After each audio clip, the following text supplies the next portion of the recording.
school, and there were 3 men. I was only 6 years old. 3 men threw white paint on me, gave me P-words, swore me, go back to your own country. I didn't understand what they meant.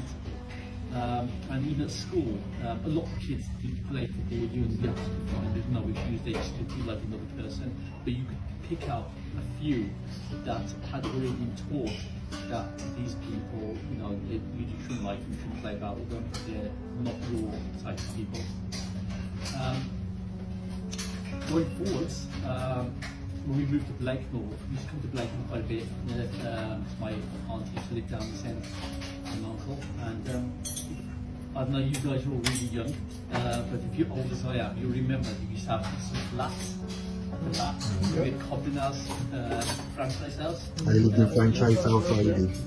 And do you remember Franchise House at the front of the supporting walls? It had a massive NF sign on there. Yeah, there was a lot of that. Yeah, you know what? On the wall at NF. Yeah. The massive NF sign. Yeah, I remember that.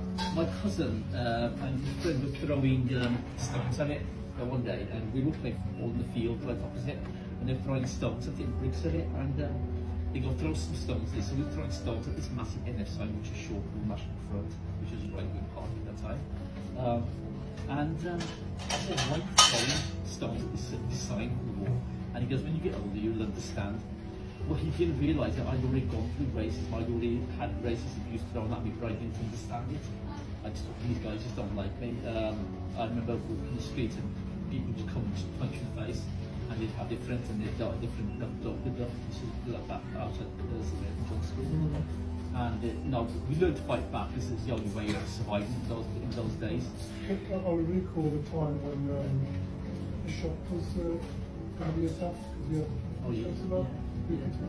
Yes, there was a time when there were some race riots in the area, and we had to start boarding the shops. People smashing shop windows. We'd get boards and then board the shop windows so that they would smash our windows. We have it. That's why.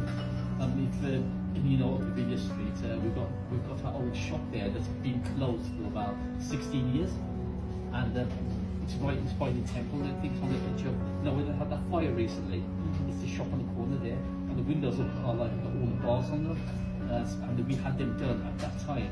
Yeah, to stop the windows from being broken into and smashed into. Moving forward, when I went to school, some teachers were racist, and I actually understood what racism was by this point. There's one, two teachers, I'm not going to mention their names, but they would throw a few racist comments, and they were known to be like that. But we learned to accept it, which is part of life. It's changed. Obviously, we've had a prime minister that's Asian. We've got people of different communities, different cultures. We've got people who are CEOs of companies who work in council in high positions. So we are getting there. But we need to really understand that racism isn't just one colour. It's every colour, every community, every colour has got racism in it. It's every single one, not just one. And what we need to do is we need to educate our younger children, the youngsters now that we have. And because you get a lot of these kids now, and a lot of these kids I went to school with, the ones who are racist, I would hate to think of what they're teaching their kids now. To remember those kids in the 70s, like myself, are now the adults now, and they're the ones who are, saying, look, this is what's going on with our country. I understand that. I understand there's issues in the country. I understand the political issues. But that comes down to like a weak government. But we shouldn't come down to race. I understand we've got issues with the NHS and everything. It's how we need to tackle these issues, and it's not through some of this colour or so much race. If we work together, we are stronger, aren't we? And like I said, we got issues within every single community, and it's educating the youngsters. A lot of kids, a lot of the adults I see these days who are now joining the far right and saying, we want a revolution. Yes. A lot of them weren't racist. They didn't have racism on their body.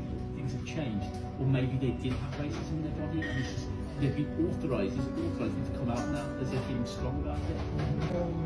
Some politicians etc. push the race card as well.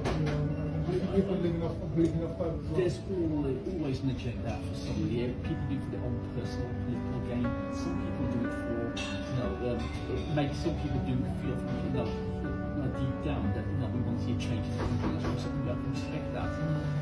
There's ways of doing that, and pinpointing, saying every person that we live in the community is wrong. Wrong to say. And secretly did it right. If there's a problem in the world, you can guarantee the teacher will be there. They'll always be there. They'll always be out there.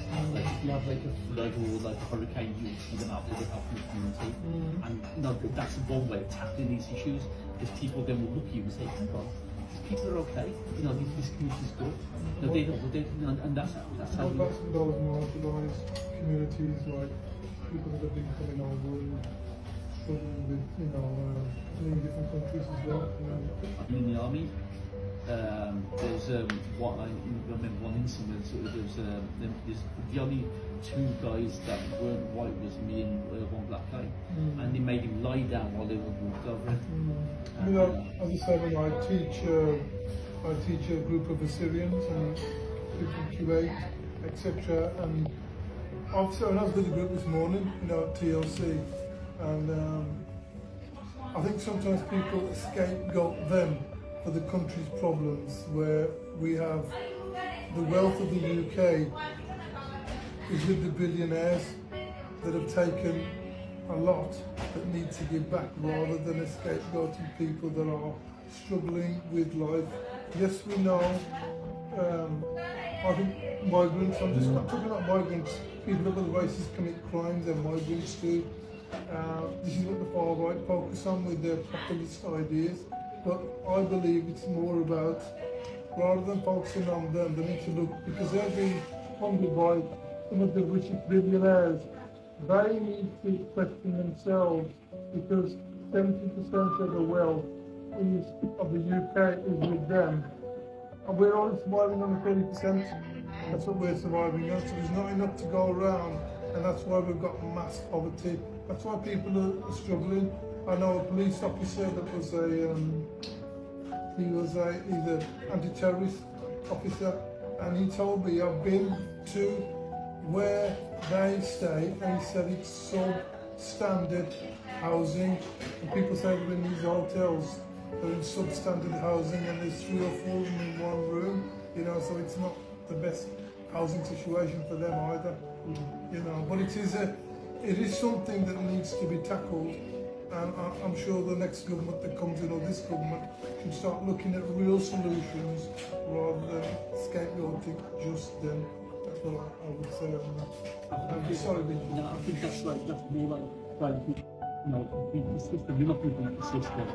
There's somebody very high up who's going to have their own agenda about how they want to change things and how they want to do things for their own political cause or their own cause. All we can do is just that we need to start teaching our kids and youngsters, to integrate and tell them that things aren't that bad, that things will get better. And when these kids, when they're youngsters, they all go to school, they're all friends, they sit in the class and they all mix. And I mean, when I went to school, my first best friend was a white kid and a black kid. And they says, I came in crying on my very first day at school. And I said, who wants to be Vijay's friend? And there was 2 kids put their hand up. So they didn't look at my colour, they didn't really care. They said I was in the class. Yeah, it was absolutely great. When we go further down the line, things start changing.